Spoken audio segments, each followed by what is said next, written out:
प्रभु येशू मसीहको नाउँमा प्रेमी जय मसीहकी छ।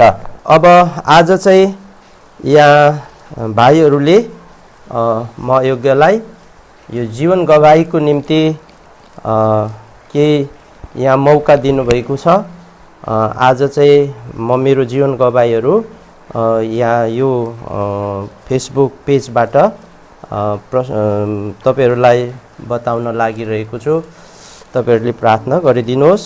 योभन्दा अगाडि हामी परमेश्वरको एउटा वचन पढ्छौँ। त्यो वचन पढ्छौँ हामी। त्यो चाहिँ हो प्रेरितको पुस्तक 1 अध्यायको 8 पद। प्रेरितको पुस्तक 1 अध्यायको 8 पद म पढ्छु। तर पवित्र आत्मा तिमीहरूमाथि आउनु भएपछि तिमीहरूले सामर्थ पाउनेछौ र यरुशलेममा सारा यहुदिया र सामरियामा अनि पृथ्वीको छेउसम्म तिमीहरू मेरा निम्ति साक्षी हुनेछौ। या प्रभुले हामीलाई उहाँको साक्षीको निम्ति हामीलाई चुन्नु भएको छ। त्यसमध्ये म पनि प्रभुको चुनावभित्र परेको एउटा अयोग्य व्यक्ति हुँ। अब मेरो जीवन गवाही यहाँ म प्रस्तुत गर्न लागिरहेको छु। सबभन्दा अगाडि सानो प्रार्थनाबाट हामी सुरु गर्छौँ। म चाहिँ मेरो जीवन गवाही चाहिँ आज म 2 खण्डबाट मा विभाजन गरिकन बताउन चाहन्छु। पहिलो चाहिँ म यसलाई यसरी शीर्षक दिन मन लाग्छ मलाई, मैले चिनेको प्रभु। यो अन्तर्गत मैले यसलाई 2 खण्डमा चाहिँ भन्न मन लाग्छ, किनकि एउटा मेरो पारिवारिक जीवनको पृष्ठभूमि अनि त्यसपछि मेरो जीवनमा प्रभुले गर्नुभएको काम। मेरो पारिवारिक जीवनको पृष्ठभूमि, मेरो परिवारमा सुरुमा कसरी प्रभुले काम गर्नुभयो अनि त्यसपछि मैले कसरी प्रभुलाई चिने पाएँ भन्ने विषय 2 खण्ड गरिकन हामी यो मेरो गवाहीलाई म यहाँ प्रस्तुत गर्न चाहन्छु। पहिलो कुरा म मेरो पारिवारिक पृष्ठभूमिलाई प्रस्तुत गर्न चाहन्छु। मेरो जन्म चाहिँ नेपालको पूर्व नेपाल खोटाङ जिल्ला साबिक बासपानी गाविस, अहिले केपिलास गढी 3 भनिएको छ नयाँ संरचना अनुसार त्यो ठाउँमा भएको हो। मेरो बाबाको नाम चाहिँ कृष्णबहादुर राई हो। अनि मेरो बाबाको जीवनबाट मेरो परिवारको गवाही सुरु हुन्छ। मेरो बाबाको जन्म 1993 साल मा त्यही गाउँमा भएको थियो। यो नेपाली साल हो अनि सायद यो अङ्ग्रेजी साल 1938 पर्दो हो। सायद त्यति बेला मेरो बाबाको जन्म भयो। मेरो बाबा चाहिँ त्यो ठाउँमा जन्म भइसकेपछि उहाँ अलिकति तीक्ष्ण बुद्धिका हुनुहुन्थ्यो अनि उहाँ चाहिँ सानै उमेरदेखि समाजसेवा र यो राजनीतिमा चासो राख्नुहुन्थ्यो। तत्कालको समयमा उहाँले यो राजनीति क्षेत्रमा पनि गाउँ त्यति बेलाको प्रधान पञ्च यता के भन्छ सम्मको पदसम्म उहाँले सम्हाल्नु भयो। तर उहाँले सुरुमा चाहिँ पिउनदेखि सुरु गरेर क्रमशः वडा सदस्य, वडा अध्यक्ष, उपप्रधान पञ्च, प्रधान पञ्च हुँदै त्यति बेलाको गाउँ पञ्चायतमा को अवस्थामा उहाँले यो कार्यहरू सम्हाल्नु भयो। उहाँ एकदमै तीक्ष्ण बुद्धिको अनि अलिकति औपचारिक शिक्षा नलिए तापनि उहाँ चाहिँ सामाजिक रूपमा साक्षर हुनुहुन्थ्यो। पढी लेखेका अवस्थामा अक्षर लेख्न पढ्न राम्ररी जानेको हुनुहुन्थ्यो। त्यसैले गर्दा उहाँले राजनीतिमा बढी चासो राख्नुहुन्थ्यो। यस प्रकारले समय रहँदै जाँदा अब उहाँको राजनीति गर्दै जाँदा एक समय उहाँ चाहिँ त्यति बेलाको गाउँ पञ्चायतको प्रधान पञ्चको पदमा निर्वाचन हुँदा एउटा सन्तबहादुर गुरुङ जो बाक्सिला भन्ने गाउँको उहाँसँग कम्पिटिसन भएर बराबर मत लिएको कारणले गर्दा उहाँ चाहिँ यो बराबर मत भएको खण्डमा जिल्ला सदरमुकाम दिक्तेल जानु पर्थ्यो। त्यति बेला दिक्तेल जाँदै गर्दा चाहिँ बाटोमा बास बस्नु पर्ने अवस्था थियो। त्यो सोल्मा भन्ने गाउँमा अरू बास बस्नु भएको थियो। त्यही गाउँमा बास बसेको अवस्थामा उहाँहरू सुतेको ठाउँबाट उहाँको सर्वस्व चोरी भयो।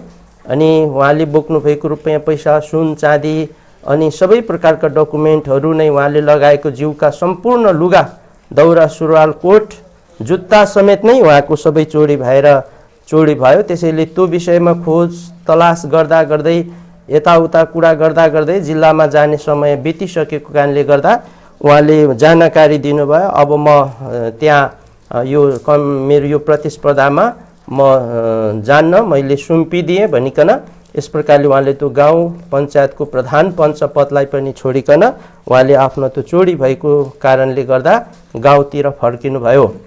अनि यही अवस्था भइसकेपछि सायदै उहाँलाई सक भयो या के भयो, उहाँको प्रेसर डाउन भयो या हाई भयो, उहाँलाई बिस्तारै बिस्तारै चाहिँ एउटा प्रकारको रोगले छोयो। त्यो चाहिँ उहाँको प्यारालाइसिसको रोग रहेछ है। अनि उहाँलाई रोगले छोएपछि उहाँ करिब हाम्रो बाबा 7 वर्षसम्म चाहिँ उहाँलाई ओछ्यानमा उहाँ बस्नु पर्यो। 7 वर्षसम्म उहाँ ओछ्यानमा बस्नु पर्यो। उहाँलाई खुवाउनु पर्ने, सुताउनु पर्ने, उहाँलाई उठाउनु पर्ने, यस प्रकारले अरूको सहारा बिना यताउता हिँडुल गर्न नसक्ने अवस्थामा उहाँ पर्नुभयो। अनि यो अवस्था दिएर त्यति बेलाका रूढिवादी संस्कार अनुसार कति कुराहरू धामी झाँक्री गर्दै अनि कति प्रकार पूजा पाठ गर्दै राईहरूको संस्कार अनुसार चिन्ता बसाउँदै लामो समयसम्म उहाँलाई त्यहीँ राखियो। त्यति बेलाका त्यो परम्परागत रूढिवादी संस्कार अनुसार गरियो। तर उहाँको त्यो बिमारी, उहाँको त्यो जिउ सुक्ने बिमारी, बोली नलाग्ने बिमारी, हिँडुल गर्न नसक्ने बिमार झन बढ्दै गयो। त्यसैले उहाँलाई निको भएन। त्यसैले यो नभइसकेपछि उहाँलाई एउटा डक्टरी उपचारको लागि धरान घोपाक्याम्पसम्म पनि ल्यायो। धरान घोपाक्याम्पमा पनि अब लेट भइसक्यो, यो असम्भव छ भनिकन उहाँलाई चाहिँ फेरि सामान्य उपचार गरेर औषधि उपचार गरेर गाउँ नै फर्कायो। अनि उहाँ गाउँमा चाहिँ फेरि फर्किनु भयो। यसरी उहाँलाई एकदमै गाह्रो थियो। तर त्यति बेला चाहिँ परमेश्वरको योजना रहेछ। एकजना राम बहादुर राई रुबेन भन्छ, धरानमा हुनुहुन्थ्यो त्यति बेला। उहाँ चाहिँ हाम्रै गाउँ बालाबेसी भन्ने गाउँको हुनुहुन्थ्यो। अहिले हामी धरानमा उहाँले फेरि बसाइ सरेर धरान आउनु भएको थियो त्यति बेला। अनि उहाँ चाहिँ घुम्दै फिर्दै हाम्रो बाबा कहाँ गाउँमा आइपुग्नु भएछ। उहाँहरू साइन अनुसार सोल्टी थिए। अनि साइन अनुसार सम्बोधन गर्दै त्यही हाम्रा रुबेन अङ्कलले, जो अहिले मोजेसको बाबा हुनुहुन्छ, धरानमा बस्नुहुन्छ, मोजेस भाइ, उहाँको बाबाले प्रभु येशू मसीहको वचन हाम्रा बाबालाई सुनाउनु भयो। अनि त्यति बेला उहाँले विभिन्न प्रकारको रोग बिमारबाट निको हुने कुरा, अनि सँगसँगै विश्वासले सबै कुरा प्राप्त हुने कुरा, अनि पाप क्षमा हुने कुराहरू सबै कुरा उहाँलाई बताइसकेपछि हाम्रो बाबालाई चाहिँ प्रभुप्रति विश्वास आयो। अनि उहाँले प्रभुप्रति विश्वासको कारणले गर्दा 2038 सालमा उहाँले प्रभु येशू मसीहलाई चाहिँ आफ्नो मुक्तिदाता भनी ग्रहण गर्नुभयो। त्यति बेला जो परमेश्वरको वचन हाम्रा अङ्कल रुबेनबाट सुनाएको वचन थियो, त्यो वचनले चाहिँ एउटा बिउको काम गर्यो।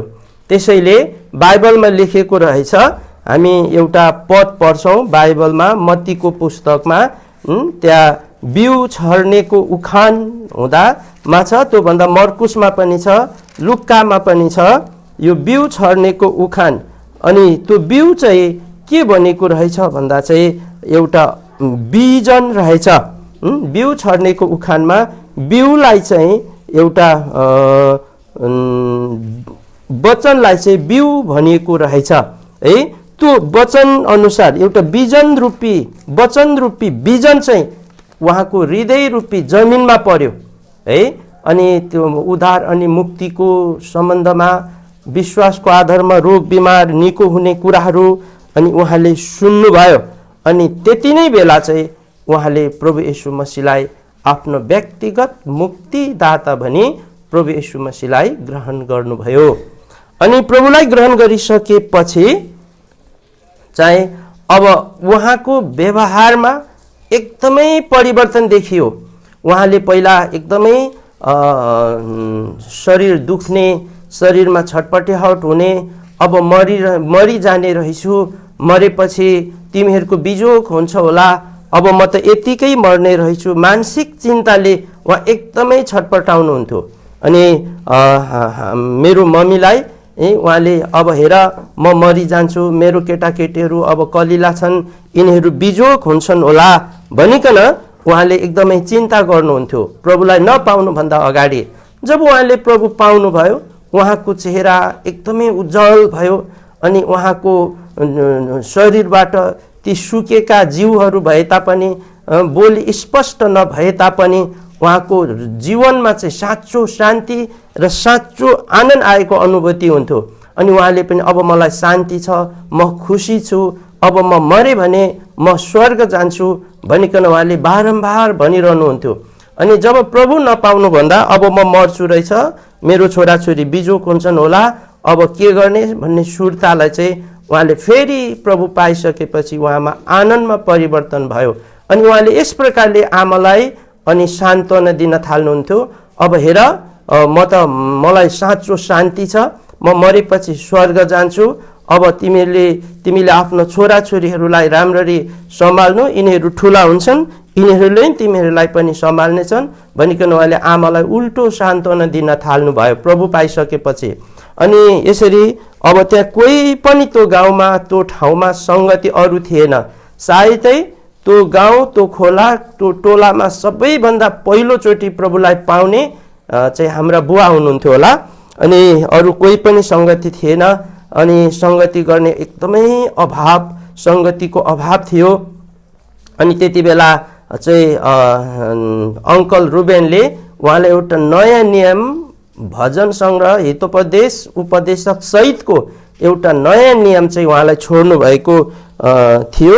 त्यही नयाँ नियम उहाँले पढ्नुहुन्थ्यो अनि हामीलाई पनि पढ्न लगाउनुहुन्थ्यो।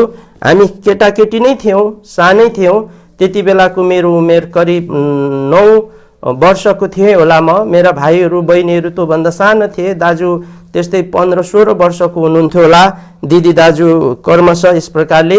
अनि एकदमै हामी पनि उहाँहरूको बाबाको छेउमा बसेर ती ख्रिस्टीय भजन, एउटा भजन ख्रिस्टीय भजन थियो, त्यो भजनहरू हामी गाउँथ्यौँ। अनि सानो एउटा मादल थियो, मादलहरू हामी बजाउँथ्यौँ। बाबाले हामीलाई बाइबल पढ्न लगाउनुहुन्थ्यो, हामी बाइबल पढ्थ्यौँ। अनि बेलुकै पछि बाबाले हामीसँग सङ्गति गर्नुहुन्थ्यो। तर हामी बालक भएको कारणले गर्दा त्यति बेला प्रभु येशू मसीह चाहिँ एउटा ईश्वर हो, एउटा देवता हो, एउटा भगवान हो, अनि उहाँलाई हामीले मान्नुपर्छ भन्ने मात्रै हाम्रो दिमागमा थियो कि हामीले प्रभु येशू मसीह चाहिँ महान ईश्वर हुनुहुन्छ, मुक्तिदाता हुनुहुन्छ, जीवनदाता हुनुहुन्छ, शान्तिदाता हुनुहुन्छ, एकमात्र साँचो ईश्वर हुनुहुन्छ भन्ने कुरा चाहिँ हामीले त्यति बेला बुझेका थिएनौँ। तर हामीभित्र एउटा विश्वास पलाएको थियो, येशू ख्रीष्ट एउटा साँचो ईश्वर हुनुहुन्छ। अनि अब एउटा ईश्वर हामीले मानेको देवी देवताहरूमध्ये सबभन्दा उच्चको देवी देवता चाहिँ येशू हुनुहुन्छ भन्ने मात्रै हाम्रो सानो विवेकले बुझेको थियो।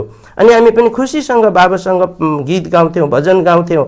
अनि गाउँका वरिपरिका मानिसहरू बेलुकै पछि हामीले गरेको गीत भजन हेर्न त्यो गाउँमा आउँथे। अनि बाबाले सुसमाचार सुनाउनुहुन्थ्यो कि प्रभुलाई विश्वास गऱ्यो भने शान्ति पाइन्छ, मरेपछि स्वर्ग गइन्छ, अब हेर म त मर्छु भने पनि स्वर्ग जान्छु भनिकन पटक पटक सबैलाई सुसमाचार त्यो गाउँमा सुनाउनुहुन्थ्यो। तर कोही पनि सङ्गति नभएको कारणले घर परिवार केटाकेटीसँग हामीसँग उहाँ चाहिँ सङ्गतिमा रमाउनुहुन्थ्यो। तर परमेश्वरको योजना कति महान हुँदो रहेछ है, परमेश्वरको लोकहरूको विचार चाहिँ कति महान हुँदो रहेछ। अब एलसदाई कालिम्पोङमा खोटाङ जिल्लाको उत्तरी भेग बासपानी भन्ने ठाउँमा एकजना घरनाले, एउटा व्यक्तिले प्रभु पाएको छ अरे भन्ने कुरा सुनेर त्यति बेलाका विश्वासीहरूको मनभित्रको त्यो चिन्ता, अनि त्यहाँ एलसदाई कालिम्पोङबाट त्यो एकजनाको निम्ति भिजिट गर्नका निम्ति हाम्रा अङ्कल दानियल आइपुग्नु भयो है। त्यो चाहिँ 2039 साल 39 सालको कुरा हो। त्यो नेपाली 2039 सालमा हाम्रा दानियल अङ्कल एलसादाईबाट बासपानीमा एकजना घरना कृष्णबहादुरले प्रभु पाएको छ अरे, उसलाई सङ्गति दिनु जानुपर्छ भन्ने बोझले उहाँ त्यो ठाउँमा आइपुग्नु भयो है। अनि त्यति बेला हेर्नुहोस् त परमेश्वरको लोकहरूको, परमेश्वरका जनहरूको निम्ति कति ठुलो फिक्री थियो। अनि उहाँसँग यस प्रकारले हाम्रो हलेसीको भिक्टोर राई हाम्रो दाजु आउनु भएको रहेछ। अहिले हामीले कुरा बुझ्दा हाम्रा प्रेम कुमारी आन्टी आउनु भएको रहेछ। उहाँ चाहिँ त्यति बेला दुबे सिमलेमा सेवा गर्नुहुन्थ्यो, उहाँहरू आउनु भएको रहेछ। हेर्नुहोस् त एउटा व्यक्तिको निम्ति कति ठुलो बोझ सहित भिजिटमा आइदिनुहुन्थ्यो। अनि हाम्रा दानियल अङ्कलहरू त्यहाँ आएर करिब 3 दिनसम्म त्यहाँ हाम्रा बाबालाई सम्झाउँदै बुझाउँदै त्यहाँ सङ्गति गर्नुभयो। अनि त्यति बेला हाम्रा बाबा, हामीलाई थाहा छ थोरै, एकदमै खुसी र आनन्दकासँग स्वर्गदूत आएको अनुभवमा उहाँले एकदम खुसी हुनुभयो, एकदमै रमाउनु भयो। अनि अब झनै साह्रो अब शरीरको रोग बिमार निको हुने कुरालाई भन्दा पनि उहाँ चाहिँ स्वर्ग जाने कुराले चाहिँ उहाँ धेरै खुसी हुनुभएको थियो है। अनि खुसी हुनुभएको थियो। अनि उहाँले यो विषयमा चाहिँ अब झन् थप स्पष्टसँग चाहिँ उहाँलाई प्रभुप्रतिको विश्वास दर्रो भयो। अनि उहाँ 3 दिनपछि उहाँहरू जानुभयो। अनि त्यसरी नै फेरि सङ्गति बिन भइरहेको अवस्थामा त्यसको 8-9 महिना पछाडि फेरि पनि हाम्रो दाजु सोलोमन श्रेष्ठ, जो अहिले हाम्रो साथमा पृथ्वीमा हुनुहुन्न, प्रभुले उठाइलानु भएको छ है। उहाँ पोखरा पनियलमा सेवा गर्नुहुन्थ्यो यो हालसाल, त्यहीबाट प्रभुले उहाँलाई उठाउनु भयो। उहाँहरू पनि फेरि पुनः हाम्रा भिक्टोर दाजुहरूको साथमा, प्रेम कुमारी आन्टीहरूको साथमा उहाँहरू फेरि आउनु भयो। अनि त्यहाँ आएपछि उहाँले बप्तिस्माको विषयमा पहिला सुन्नुभएको थियो। अब म त मर्नुभन्दा अगाडि बप्तिस्मा लिन्छु भनिकन बाबाले भन्नुभएको कारणले गर्दा उहाँलाई बप्तिस्मा दियो। तर बाबालाई बप्तिस्मा दिँदा हाम्रो गाउँ पानीको अभाव भएको गाउँ छ। एउटा सानो सिममा, थोरै सिम जम्ने ठाउँमा सानो खोल्सा सानो खाडल बनाएर पानी एक रात एक दिन पानी जमाएर त्यो पानीमा चाहिँ हाम्रा दाजु सुलेमानले हाम्रा बाबालाई पानीको गवाई त्यो गाउँमा दिनुभयो। अनि यस प्रकारले मलाई अहिले लाग्दछ एउटा विश्वासीको निम्ति, एउटा आत्माको निम्ति त्यति बेलाका विश्वासीहरूले जो वास्ता राख्थे, चिन्ता गर्थे, भिजिट गर्थे, त्यो चाहिँ एकदमै परमेश्वरको प्रेमको कारण रहेछ। तर यी दिनहरूमा प्रभुको काम बढेर गएको छ, तर आत्माको वास्ता र चिन्ता चाहिँ कम भइरहेको अनुभव हुन्छ है। अनि उहाँहरू पनि करिब 2-3 दिन सेवा गरेर उहाँहरू जानुभयो, फर्किनु भयो। अब त्यहाँ फेरि त्यो घरना हामी एक्लै भयौँ। तर बाबाको मनमा एकदम खुसी र आनन्द थियो। अनि त्यही समय नै अब एउटा समय भयो, मान्छे संसारमा बसिराख्न अजम्बरी चोला लिएर, नमर्ने चोला लिएर शरीरमा मान्छे जन्मेको भइँदैन। उहाँलाई यो शरीर संसार छोड्ने समय नजिक आएको रहेछ। उहाँले अब निश्चित उहाँले अब यो संसारमा म छोड्दैछु, अब मरे भने स्वर्ग जान्छु भन्ने उहाँको मनको भावना, मनको विचारहरू चाहिँ उहाँले भनिराख्नुहुन्थ्यो। अनि 2039 साल फागुन 30 गते आइतबार 3:30 बजेको समय हो। त्यो कुरा मलाई पनि याद छ। अनि त्यति बेला पहाडको घरको बाहिरपट्टि बरन्डा, जसलाई हामी सिकुवा भन्छौँ, त्यो सिकुवामा उहाँ सुतिराख्नु भएको थियो। म पनि उहाँको छेउमै त्यहाँ रहिरहेको थिएँ, उहाँको छेउमै म पनि थिएँ। अनि उहाँले, हाम्रो आमा चाहिँ तल्लोपट्टि एउटा कुनामा जाँतो पिनिरहनु भएको थियो र आमालाई डाकेर उहाँले भन्नुभयो, मेरो पहिलो दिदी गोरी हुनुहुन्थ्यो, गोरीको आमा तिमी यहाँ आऊ भन्नुभयो। अनि गोरीको आमा तिमी आऊ भनिसकेपछि आमा उठेर आउनुभयो। अनि आमालाई एकोरो भएर आमाको अनुहारमा हेर्नुभयो। अनि आमाको अनुहारमा हेरेर मुसु मुसु हाँस्नु भयो। अनि मुसु मुसु हाँस्नु भयो, तर आँखामा चाहिँ ठुलो ठुलो डल्लो डल्लो आँसुको थोपा गिर्खा झार्नु भयो। अनि हाँस्दै भन्नुभयो, एक प्रकारले चिन्ता पनि छ अनि त्यहाँ खुसी पनि छ। है। त्यो प्रकारको खुसीको आँसु जस्तो, चिन्ता लिएको विषय जस्तो गरेर उहाँले आमालाई भन्नुभयो, अब हेर म चाहिँ यो संसार छोडेर अब जाँदैछु, म मर्दैछु, अब म मर्दैछु, अब हेर तिमीले चाहिँ मेरो लागि एकदमै दुःख गर्यौ, यति लामो समय झन्डै 8 वर्षसम्म तिमीले मेरो सेवा सुसार गर्यौ, तिमीलाई धेरै गाह्रो भयो, मलाई माफ गर ल, मेरो कारणले तिमीले दुःख पायौ भनिकन आमालाई क्षमा माग्नु भयो। अनि आमालाई भन्नुभयो, अब हेर यी छोराछोरीहरू कलिला छन्, अब यिनीहरू म मरेपछि यिनीहरूलाई तिमीले सबैलाई स्कुल पठाउनु। बाबाको बिरामीपनको कारणले गर्दा हामी स्कुल जान पनि सकेका थिएनौँ। म कक्षा 3 पढेर छोडेको थिएँ, 2 वर्ष भएको थियो मैले पढ्न छोडेको।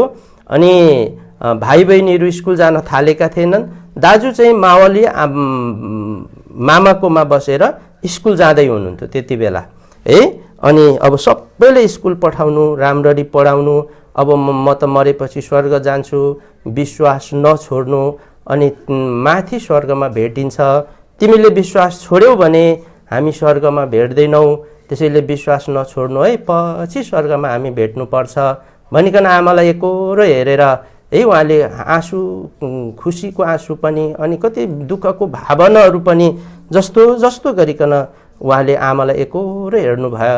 अनि आमालाई हेर्दा हेर्दै पछि भेटौँ है भनिकन शब्द गर्दै उहाँ एकैचोटि सुति जानुभयो। त्यति बेला उहाँ मेरो दाहिने काखमा मेरो हातमा हुनुहुन्थ्यो है। अनि उहाँ सुति जानुभयो। अनि अहिले म विचार गर्छु प्रभु पाउनेहरूको मृत्यु चाहिँ कति आनन्दको मृत्यु हुँदो रहेछ। पहिला त उहाँले उहाँको अन्तिम शब्दहरू उहाँले आमासँग क्षमा माग्नुभयो, छोराछोरीलाई पढाउनु भनिकन फिक्री गर्नुभयो, विश्वास नछोड्नु है भनिकन सल्लाह दिनुभयो। अब विश्वास नछोड्नु, माथि स्वर्गमा हामी फेरि भेटौँ ल भनेर उहाँले अन्तिम बिदा मागेर एकैचोटिको लागि उहाँ सुति जानुभयो, संसारबाट उठेर जानुभयो। अनि त्यति बेला शरीरमा हो आमा पनि अतालिनु भयो। अब तिमी त गइहाल्यौ, यो लाला बाला एउटा बालुवामा अन्डा, सर्पले बालुवामा अन्डा पारे जस्तो छोडिराख्यौ, म के गर्छु अब भनिकन आमा पनि रुन थाल्नु भयो। अनि म पनि सानै थिएँ, त्यति 8, 9, 10 वर्षको होला कि कति 10, 11 वर्षको होला। अनि मलाई चाहिँ यति कुरा कथा थाहा थियो, लाजरसलाई प्रभुले मरेको 4 दिनमा बौराउनु भएको कहानी मैले पढेको थिएँ त्यो बाइबलमा। अनि मैले यसरी प्रार्थना गरेँ, अनि तपाईँले मरेको लाजरसलाई 4 दिनमा बौराउनु भएको छ, मेरो बाबा मरेको त 4 घन्टा पनि भएको छैन। तपाईँ जिउँदो ईश्वर हो भने हे येशू मेरो बाबालाई निको पारिदिनुहोस्, बौडाइदिनुहोस्, फेरि पनि बचाइदिनुहोस् भनेर मैले प्रार्थना गरेछु। अहिले सुन्नेहरूले मलाई तिमीले यस्तो प्रार्थना गरेको थियौ त्यो बेला भनिकन भन्नुहुन्छ है। यस प्रकारले उहाँले खुसीको साथ एकदमै पछि भेटौँ है भन्ने आशा गर्दै उहाँ चाहिँ संसारदेखि एकैचोटि चाहिँ सुति जानुभयो। यसरी बाबाले यो संसार छोड्नु भयो। ती बाबाले भनेका अन्तिम शब्दहरू जो हाम्रो कानमा गुन्जिरहन्छ, अनि त्यो मृत्युको घडीमा अन्तिम शब्दहरू, अन्तिम वाक्यहरू चाहिँ नबिर्सिँदो रहेछ है। धेरै कुराहरू, कति कुरा सुनियो बिर्सियो जिन्दगीमा, तर त्यो शब्दहरू चाहिँ कानमा आइरहन्छ। अब बाबा त बितेर जानुभयो, तर एउटा समस्या आयो। गाउँमा कोही क्रिस्चियनहरू अथवा विश्वासीहरू थिएनन्। त्यति बेला क्रिस्चियन भन्ने शब्दलाई पनि, विश्वासी भन्ने शब्द पनि चलनमा थिएन, क्रिस्तानी भन्ने शब्द चलनमा थियो। अब गाउँकाहरू सबै भेला भए, अब क्रिस्तानी मर्यो, अब यसलाई त हामीले छुनु हुँदैन भनिकन उनीहरू डराए। अब कोही पनि त्यो लासलाई गाड्ने मान्छे भेटिएन। 3:30 बजेतिर यो घटना घट्यो। अनि रात परिगएको थियो। अनि रातभरि 3 बजेपछि त धेरैजना 3:30 तिर बाबालाई उठेको समयमा धेरैजना आए, तर रातमा उनीहरू सबै फर्केर गए। हामी घरका आमा, डेड बडी, अनि हामी घरका अनि हाम्रा काकाहरू, नजिकका हाम्रै आफ्नै बाबुका भाइहरू, त्यहाँ हामी मात्रै रह्यौँ। अनि त्यहाँ मात्रै हामी त्यहाँ रह्यौँ। अब रात बित्यो, अब भोलि बिहान भयो। अब के गर्ने त, कसले लासलाई यो दफन गर्ने मान्छे भेटिएन। सबै गाउँकाहरूले खन्न पनि, च्यान खन्न डराए, लासलाई छुन डराए। अनि सबै रमित भएर हेरिरहने अवस्था मात्रै भयो। हामी सानै थियौँ, के गर्न सक्थ्यौँ 9-10 वर्षको अवस्थामा।